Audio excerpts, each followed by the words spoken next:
વિદ્યાર્થી મિત્રો, આજે આપણે જોવાનું છે ધોરણ 12 સાયન્સ, જેમાં ફિઝિક્સ વિષય આવે છે, જેમાંનું પહેલું ચેપ્ટર વિદ્યુત ભારો અને વિદ્યુત ક્ષેત્ર. આ ચેપ્ટરમાંથી મોસ્ટ ઓફલી એમસીક્યુ વધારે પૂછાય છે, જેમાં એમસીક્યુ 6 પૂછાય છે અને 2 માર્કના 2 ક્વેશ્ચન આવે છે, એટલે ટોટલ માર્ક થાય એના 10. હવે ચેપ્ટરનું નામ છે વિદ્યુત ભારો અને વિદ્યુત ક્ષેત્ર. તો આ ચેપ્ટરમાં તમને વિદ્યુત ભારો વિશે પહેલા આપણે જાણ થવાની છે. તો વિદ્યુત ભારો વિશે આપણે જોઈએ. જો તો વિદ્યુત ભાર, તો એમાં વિદ્યુત ભાર કેટલા પ્રકારના હોય? તો કે વિદ્યુત ભાર બે પ્રકારના હોય છે, એક પ્લસ ક્યુ વિદ્યુત ભાર અને માઈનસ ક્યુ વિદ્યુત ભાર. પ્લસ ક્યુ એટલે શું? આગળ સાઇન સાઇન આવી, પ્લસ પ્લસ એટલે કે પોઝિટિવ ચાર્જ, એટલે આપણે એ થઈ ગયો ધન વિદ્યુત ભાર. વિદ્યુત ભારને ઇંગ્લિશમાં કહેવાય ચાર્જીસ, બરાબર? તો પ્લસ ક્યુ એટલે કે ધન વિદ્યુત ભાર અને માઈનસ ક્યુ એટલે કે ઋણ વિદ્યુત ભાર. હવે વિદ્યુત ભારો સ્થિર હોય તો પણ એનું વિદ્યુત ક્ષેત્ર હોય. હવે આપણે કોઈ વિદ્યુત ભાર અહીંયા લઈ લીધો, હું માનું કે અહીંયા પ્લસ ક્યુ વિદ્યુત ભાર મેં લીધો.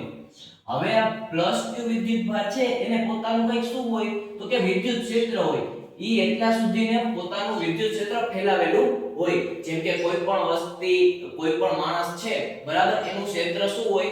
નિશ્ચિત હોય. તો એવી રીતના વિદ્યુત ભાર રહ્યું, ઈ પોતાનું કંઈક વિદ્યુત ક્ષેત્ર ધરાવતો હોય છે. પછી બીજું કીધું વિદ્યુત ભાર ગતિમાં હોય ત્યારે પણ વિદ્યુત ક્ષેત્ર હોય. હવે આ વિદ્યુત ભારને હું ગતિમાં લઈ જાઉં, અહીંયા લઈ જાઉં, તો એની પાસે પહેલાથી વિદ્યુત ક્ષેત્ર તો હતું, તો ગતિ થશે તો એની હારે વિદ્યુત ક્ષેત્ર પણ શું થતું હોય છે? એની હારે જતું હોય છે, એટલે ત્યારે પણ વિદ્યુત ક્ષેત્ર હોય. વિદ્યુત ભારને બિંદુવત ગણવામાં આવે. વિદ્યુત ભાર કેવો હોય? અતિ સૂક્ષ્મ હોય, એને હાવ બિંદુવત ગણવામાં આવે છે.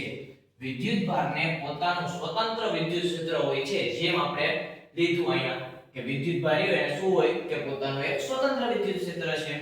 ધન વિદ્યુત ભાર અને ઋણ વિદ્યુત ભાર વચ્ચે આકર્ષિત પ્રકારનું બળ હોય છે. હવે માનો કે અહીંયા એક પ્લસ ક્યુ વિદ્યુત ભાર લીધો, અહીંયા મેં માઈનસ ક્યુ વિદ્યુત ભાર લીધો. હવે આ વિદ્યુત ભાર છે, હવે ઈ બે શું થશે? એકબીજાને આકર્ષે, બરાબર? કેમ કે એક બાજુ પોઝિટિવ ચાર્જ છે, એક બાજુ નેગેટિવ ચાર્જ છે, એટલે બે શું કરે? એકબીજાને એટ્રેક્ટ કરે, એટલે કે આકર્ષે છે. તો આ રીતે પેલા શું આવ્યું કે વિદ્યુત ભાર વિશે આપણે સમજ્યા કે આવી રીતના વિદ્યુત ભાર હોય છે, પ્લસ ક્યુ અને માઈનસ ક્યુ, એટલે કે ધન વિદ્યુત ભાર, ઋણ વિદ્યુત ભાર. વિદ્યુત ભાર ગમે ત્યારે સ્થિર હોય તો પણ એને વિદ્યુત ક્ષેત્ર હોય, અથવા તો ગતિમાન હોય ત્યારે પણ વિદ્યુત ક્ષેત્ર હોય છે. વિદ્યુત ભારને બિંદુવત ગણવામાં આવે છે. પછી વિદ્યુત ભાર પોતાનું સ્વતંત્ર વિદ્યુત ક્ષેત્ર ધરાવે છે. અને બીજું કે ધન વિદ્યુત ભાર અને ઋણ વિદ્યુત ભાર વચ્ચે શેનું બળ લાગે છે? તો કે આકર્ષક પ્રકારનું બળ લાગે છે. હવે આપણે નેક્સ્ટ ભણવાનું છે વિદ્યુત ભારનું ક્વોન્ટમીકરણ. તો આ એની વ્યાખ્યા છે, ડેફિનેશન: કુદરતમાં મળી આવતા બધા જ વિદ્યુત ભારોના મૂલ્યો એક મૂળભૂત વિદ્યુત ભારના મૂલ્યના ગુણાંકમાં જ હોય છે, જેને વિદ્યુત ભારનું ક્વોન્ટમીકરણ કહે છે. હવે બધા વિદ્યુત ભાર ભેગા થઈ ગયા, બરાબર? એમાંથી કોઈ એક મૂળભૂત વિદ્યુત ભાર હોય, એના ગુણાંક એટલે કે પોઈન્ટમાં આવે નહીં, સ્પેસિફિક 1 2 3 4 5 એવી રીતના આવવામાં આવે છે. પછી મૂળભૂત વિદ્યુત ભાર તરીકે આપણે ઇલેક્ટ્રોનને લઈએ, સ્વીકારવામાં આવે, જેને આપણે શું દર્શાવવાનું? તો કે E વડે દર્શાવવામાં આવે છે. હવે તો E વડે દર્શાવવામાં આવ્યું, તો જો કોઈ પદાર્થ માટે નો વિદ્યુત ભાર Q હોય તો એનું સૂત્ર થાય Q બરાબર n E. હવે તમે n ની જગ્યાએ 1 2 3 એમ ડોટ ડોટ ડોટ અનંત સુધી તમે લઈ શકો છો. અને E ઇલેક્ટ્રોનની વેલ્યુ સ્પેસિફિક હોય 1.66 × 10 19 પાવર. તો આ શું થઈ? તો કે આપણી ઇલેક્ટ્રોનની વેલ્યુ થઈ. હવે એક્ઝામ્પલ લઈ કે Q બરાબર મારે 2 ઇલેક્ટ્રોન માટે જોઈ છે, તો અહીંયા n ની જગ્યાએ 2 કરી નાખવાના, n ગુણ્યા E કરી નાખવાના, 2 એમને ઇલેક્ટ્રોનની વેલ્યુ આપણે મૂકી દેવાની 1.66 × 10 19. હવે આ બેનો શું કરી દેવાનો? મલ્ટીપ્લાય કરી દેવાનો, એટલે આપણે શું મળી જાય? Q ની વેલ્યુ મળી જાય. તો આ રીતે શું શોધવાનું થાય કે Q ની વેલ્યુ ક્વોન્ટમીકરણના નિયમ મુજબથી. પછી કે વિદ્યુત ભારના ક્વોન્ટમીકરણની શોધ સૌપ્રથમ ફેરાડે નામના વૈજ્ઞાનિકે કરી હતી. હવે વિદ્યુતભારનું ક્વોન્ટમીકરણની શોધ કયા વૈજ્ઞાનિકે કરી હતી? કે ફેરાડે નામના વૈજ્ઞાનિકે કરી હતી. જો આ પ્રકારના એમસીક્યુ તમને પૂછાય છે, એક તો Q બરાબર એની સૂત્ર ઉપરથી એક એમસીક્યુ આવે, અથવા તો તમને એમસીક્યુ માં પૂછી લે કે વિદ્યુતભારના ક્વોન્ટમીકરણની શોધ ખાલી જગ્યા વૈજ્ઞાનિકે કરી હતી, તો એમાં તમારે લખવાનું આવે ફેરાડે, અથવા તો ગણતરી વાળો આ સૂત્ર ઉપરનો એક એમસીક્યુ કમ્પલસરી બોર્ડમાં પૂછાય જ છે. નેક્સ્ટ ટોપિક આવે છે કુલમ્બનો નિયમ. મોસ્ટ ઇમ્પોર્ટન્ટ ટોપિક છે, અહીંયા જોજો.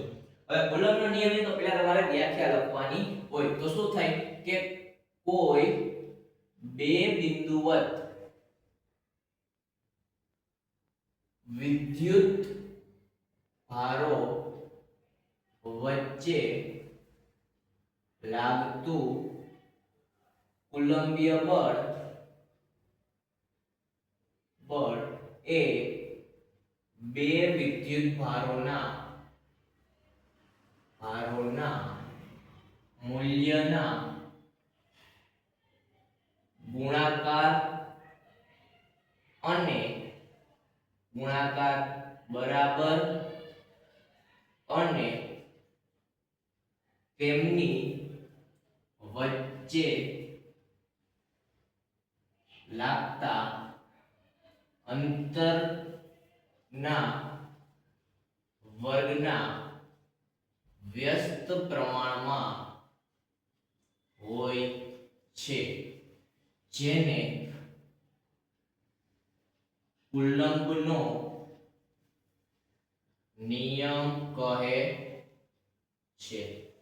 હવે જો મિત્રો શું કીધું કે કોઈ પણ બે બિંદુવત વિદ્યુત ભારો વચ્ચે લાગતું કુલંબીય બળ એ બે વિદ્યુત ભારોના મૂલ્યના ગુણાકાર બરાબર અને તેમની વચ્ચે લાગતા અંતરના વર્ગના વ્યસ્ત પ્રમાણમાં હોય છે, જેને કુલંબનો નિયમ કહે છે. હવે હું તમને ડાયાગ્રામ દોરીને બતાવું. અહીંયા હું લઈ લો +q વિદ્યુત ભાર અને અહીંયા હું લઈ લો -q વિદ્યુત ભાર. હવે આ બે વચ્ચેનું અંતર આપણે લઈ તો કે r. હવે આમાં શું કીધું છે કે આ બે બિંદુઓ વિદ્યુત ભારો વચ્ચે લાગતું બળ બરાબર મૂલ્યના આ +q અને -q વિદ્યુત ભારનું જે મૂલ્ય હોય એના ગુણાકારના સમપ્રમાણમાં અને તેમની વચ્ચેનું અંતર એટલે કે શું થયું આપણું તો કે r એના વ્યસ્ત પ્રમાણમાં હોય છે. તો અહીં આપણે લખી શકીએ કે Fc એટલે કુલંબીય ફોર્સ તો ઇઝ ઇક્વલ ટુ અથવા તો ડાયરેક્ટ પ્રોપોર્શનલ ટુ શું છે તો કે Q1 અને Q2 એટલે કે શું થયું કે કુલંબીય બળ છે એ બે વિદ્યુત ભારોના મૂલ્યના સમપ્રમાણમાં છે, અને બીજું કે Fc direct proportional two 1 upon શું આવશે તો કે r2 એટલે કે બળ છે બરાબર કુલંબીય બળ એ અંતરના વર્ગના વ્યસ્ત પ્રમાણમાં દર્શાવે છે. હવે તો હું આને ઇક્વેશન નંબર 1 કહી દઉં, આને ઇક્વેશન નંબર 2 કહી દઉં. તો અહીંયા કહી દઈ સમીકરણ 1 અને 2 પરથી તો Fc direct proportional to Q1 Q2 divide by r2. હવે આ થઈ જાય. હવે મારે આ જે છે ડાયરેક્ટ પ્રોપોર્શનલ ટુ ની સાઇન આપણે દૂર કરવી છે અથવા તો હટાવવી છે, તો શું આવશે તો અહીંયા કોન્સ્ટન્ટ આવી જશે. તો Fc k Q1 Q2 એના છેદમાં r નો સ્ક્વેર. તો આ શું થઈ ગયું આપણું સૂત્ર થઈ ગયું. હવે તમે કહેશો કે k એટલે શું છે તો અહીંયા લખી દઉં, જ્યાં k એ સમપ્રમાણતાનો અચળાંક છે. હવે k ની વેલ્યુ કઈક આપેલી હોય તો k ની વેલ્યુ 9 ગુણ્યા 10 ની 9 પાવર અને થાશે ન્યૂટન ઇન્ટુ મીટર સ્ક્વેર પર કુલમ સ્ક્વેર છે, એનું થાશે ફોર્મ્યુલા. હવે આ ફોર્મ્યુલા છે, હવે તમને કોઈ એમ કે આનું પારિમાણિક સૂત્ર મેળવવી આવો, તો પહેલા તમને પારિમાણિક સૂત્ર મેળવતા આવવા જોઈએ. આપણે k નું સૂત્ર મેળવવું છે તો પહેલા તો એનું ફોર્મ્યુલા લખવાનું. ફોર્મ્યુલા શું થયું ન્યૂટન ઇન્ટુ મીટર સ્ક્વેર પર કુલમ સ્ક્વેર, અથવા તો આને એકમ કહી શકો ન્યૂટન ઇન્ટુ મીટર સ્ક્વેર પર કુલમ સ્ક્વેર. હવે ન્યૂટન એટલે મને ખબર હોય છે kg ઇન્ટુ મીટર પર સેકન્ડ સ્ક્વેર થાય. આ તો ન્યૂટન ની જગ્યાએ આપણે આટલું લખી નાખ્યું વધ્યું ઈ શું? તો અહીંયા મીટરનો સ્ક્વેર વધ્યો, નીચે કુલમનો સ્ક્વેર વધ્યો. તો આને એમ રાખી, અહીંયા મીટરનો સ્ક્વેર એમ રાખી ઇન્ટુ હવે c કુલમ એટલે થાય એમ્પિયર ઇન્ટુ સેકન્ડ. તો અહીંયા એમ્પિયર ઇન્ટુ શું કરી નાખવાનો સેકન્ડ. હવે અહીંયા સ્ક્વેર છે તો આને સ્ક્વેર લાગુ પડે, આને સ્ક્વેર લાગુ પડે. તો અહીંયા આપણે સ્ક્વેર કરી નાખીએ. તો હવે આપણે બધા એક વેલ્યુ મળી ગઈ. કેજી, કેજી એટલે આખું માસ એટલે કે 1 આવશે. m કેટલા છે? 1. અહીંયા 1 અને આ 2 કેટલા થાય? 3. તો લેન્થ આવશે 3s. અહીંયા 2, અહીંયા 2. હવે જો અપોન માં છે એટલે કે છેદમાં છે, ઉપર જાય તો કેવા થઈ જાય? તો કે માઈનસ થઈ જાય. નીચે પ્લસ માં છે, ઉપર જવા દે તો એ કેવા થઈ જાય? તો કે માઈનસ થઈ જાય. ઇન્ટુ a એમ્પિયર કેટલા છે? તો કે 2. ઉપર જાય તો -2. તો અહીંયા ફોર્મ્યુલા શું થશે? k નું તો લખવાનું k નું પારિમાણિક સૂત્ર. તો k નું પારિમાણિક સૂત્ર થાય m1 l 3t 4 અને a 2. આ પારિમાણિક સૂત્રનો તમારે એક MCQ કમ્પલસરી પૂછાય છે. હવે બીજું આવે k નું ફોર્મ્યુલા શું થાય? તો k 1/4 pi epsilon naught. હવે આ ફોર્મ્યુલા છે એ આપણે આમાં k ની જગ્યાએ શું કરી મૂકી તો શું આવે? AFC k ની જગ્યાએ શું મૂકવાનું? તો 1/4 pi epsilon naught. બીજી વસ્તુ જે હતી એમને રાખીએ દેવા નહીં. તો આપણું થઈ ગયું કુલંબીય બળ અથવા તો કુલમનો નિયમ. હવે આ કુલમનો નિયમ થઈ ગયો. હવે અહીંયા એપ્સિલોન નોટ એટલે શું થાય? તો એપ્સિલોન નોટ એટલે થાય શૂન્યાવકાશની પરમિટિવિટી. એપ્સિલોન નોટ એટલે શું થાય? તો કે શૂન્યાવકાશની પરમિટિવિટી. અને એપ્સિલોન નોટ ની વેલ્યુ થાય 8.85 × 10⁻12.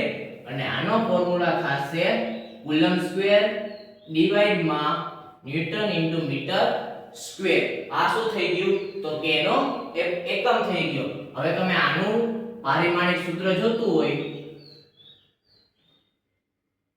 તો શું આવશે? તો કે જો આપણે અહીંયા શું કર્યું હતું? Newton into metre square by coulomb square. હવે તો આનું શું થઈ જાય? તો જે માઈનસ હોય કેવા થઈ જાય? પ્લસ થઈ જાય. અને પ્લસ હોય કેવા થઈ જશે? માઈનસ. તો આનું પારિમાણિક ફોર્મ્યુલા થશે m - 1 l - 3 3 4 અને a 2. તો આ રીતે શું મળી? તો આ કે એપ્સિલોન નોટ નું પારિમાણિક સૂત્ર આપણે મેળવ્યું. k નું પારિમાણિક સૂત્ર મેળવ્યું.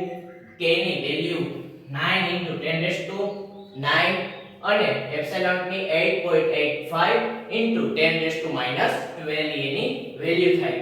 તો આ રીતે કુલમનો નિયમ છે. તમને 2 માર્કમાં પૂછવાની શક્યતા વધારે હોય અને આ નિયમના MCQ પર તમારે આવે છે.